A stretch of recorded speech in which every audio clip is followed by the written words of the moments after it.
যে জামাত ইসলামের আমির তিনি বলছেন যে বিএনপি ইঞ্জিনিয়ারিং করে ক্ষমতায় এসেছে। আমি এটা তীব্র নিন্দা জানাচ্ছি, প্রতিবাদ জানাচ্ছি, এবং তিনি বা তার দল যে কখনোই সুস্থভাবে চিন্তা করেন না তার প্রমাণিত এটা হয়েছে।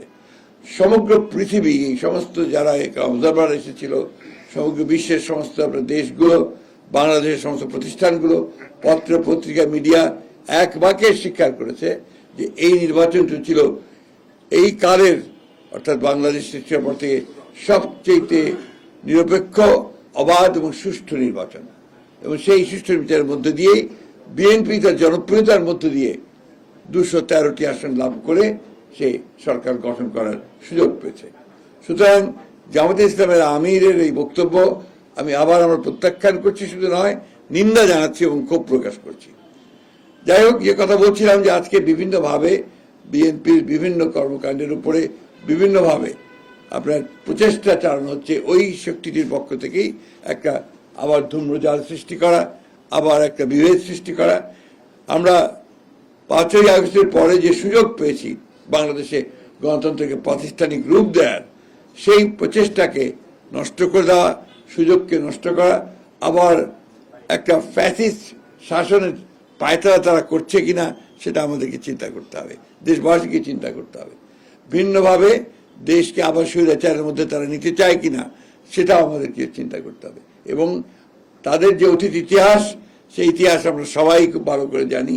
সেই কারণেই সমগ্র জাতি অত্যন্ত সচেতনভাবে তাদেরকে প্রত্যাখ্যান করেছে, এবং আগামীতে যেন পুরোপুরি তাদেরকে নির্মূল করা যায় রাজনৈতিকভাবে, সেইভাবেই আমাদেরকে কাজ করতে হবে। একনল অ্যাডভান্সড হাইজিন সোপ এবার জীবাণু ধুলাবালি ঘাম clean bold, a product of Remark.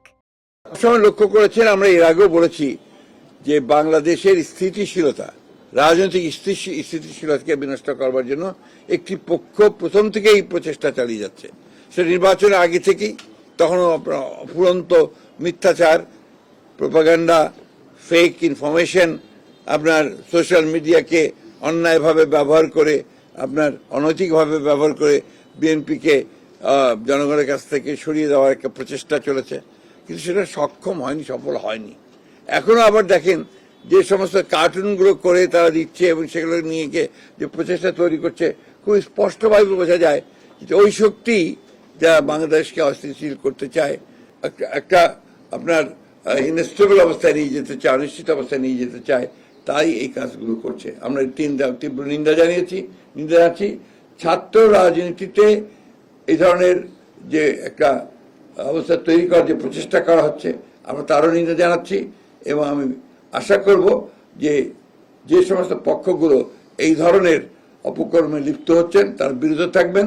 কারণ বাংলাদেশের স্বাধীনচেতা ছাত্র সমাজ, সচেতন ছাত্র সমাজ বরাবরই অপরাজনীতিকে পরিহার করেছে এবং জনগণও পরিহার করেছে, এবং আমরা এবারও দেখব যে জনগণ এগুলোকে প্রতিরোধ করবে এবং তাদেরকে পরিহার করবে।